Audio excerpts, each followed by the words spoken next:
بالله من الشيطان الرجيم من سورة كهف. واضرب لهم مثلا رجلين جعلنا لأحدهما جنتين من عناب وحففناهما بالنخل وجعلنا بينهما زرعا كلتا الجنتين آتت أكلها ولم تظلم منه شيئا وفجرنا خلالهما نهرا وكان له ثمر فقال لصاحبه وهو يحاور أنا أكثر منك مالا وأعز نفرا ودخل جنته وهو ظالم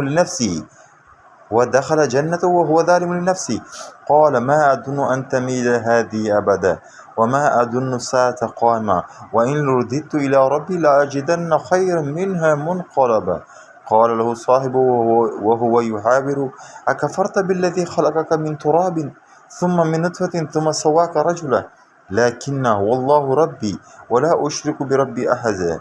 ولولا إذ دخلت جنتك قلت ما شاء الله لا قوة إلا بالله إن ترني أنا أقل منك مالا وولدا فعسى ربي أن يؤتينا خيرا من جنتك ويرسل عليها حسبانا من السماء فتصبح سعيدا زلقا أو يصبح ماؤها غورا فلن تستطيعوا له طلبا وأحيط بثمره فأصبح يقلب كفيه على ما أنفق فيها وهي خاوية على عروشها ويقول يا ليتني لم أشرك بربي أحدا ولم تكن له فئة ينصرونه من دون الله وما كان منتصرا هنالك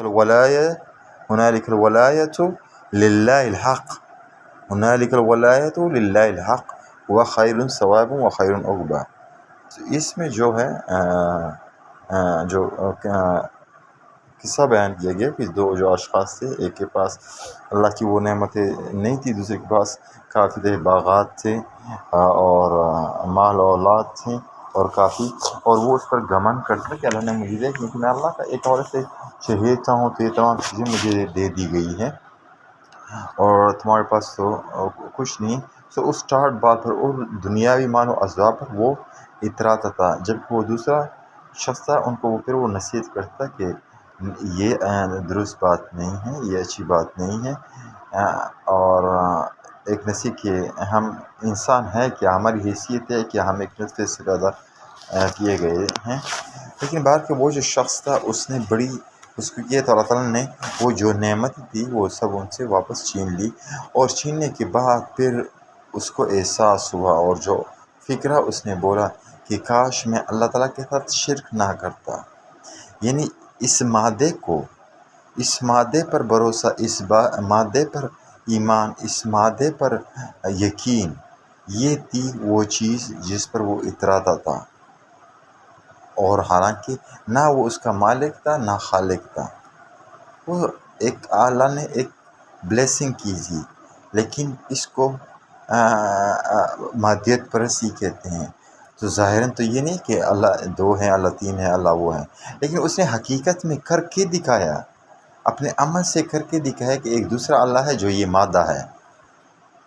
یہ میرے پاس مال و دولت ہے، یہ وہ ہے، یہ مادیت پرستی ہے اور 100% یہ شرک ہے. اور انفارچونیٹلی جس دور میں ہم آج رہ رہے ہیں اس میں یہ انتہا تک پہنچے ہیں. تو اللہ ہمیں معاف کرے، ہمیں ان مشرکین کی اس میں جس میں اللہ تعالیٰ نے یہ ایک مثال دے کر کے ہمیں بیان کیا